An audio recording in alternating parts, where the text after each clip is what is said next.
Hi friends, ఇంతకు ముందు మేము బీరపత్రి వీడియో పెట్టాం కదా. ఇది నెక్స్ట్ వీడియో. బీరపత్రి చూడండి, ఆ సైజులు ఉన్నాయి కదా. అలాంటివి కాకుండా ఏవి ఎప్పుడు ఏ టైంలో కొయ్యాలనే దాని గురించి ఈ వీడియో చూడండి. బీరకాయలు చూడండి ఎంత పెద్దగా ఉన్నాయి. వీడియోలో మీకు ఇలా కనిపిస్తుంది కానీ బయట మాత్రం చాలా పెద్ద బీరకాయలు ఇవి.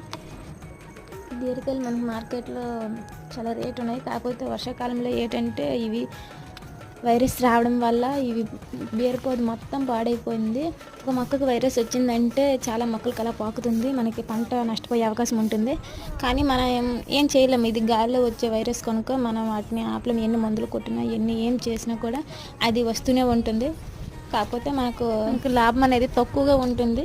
అందుకనే వర్షాకాలంలో చాలా తక్కువగా నాటుకుంటారు బీరపాదులు. ఏ వ్యవసాయమైనా కొంచెం తక్కువగా వచ్చే అవకాశం ఉంటుంది. చూడండి, ఇదంతా బీరపాదులని. కాకపోతే మాకు ఈ విధంగా తీసేయాలి, ఎందుకంటే అవి ముదురుతాయని ఉంచితే అవి ఇంకా ముదిరిపోతాయి.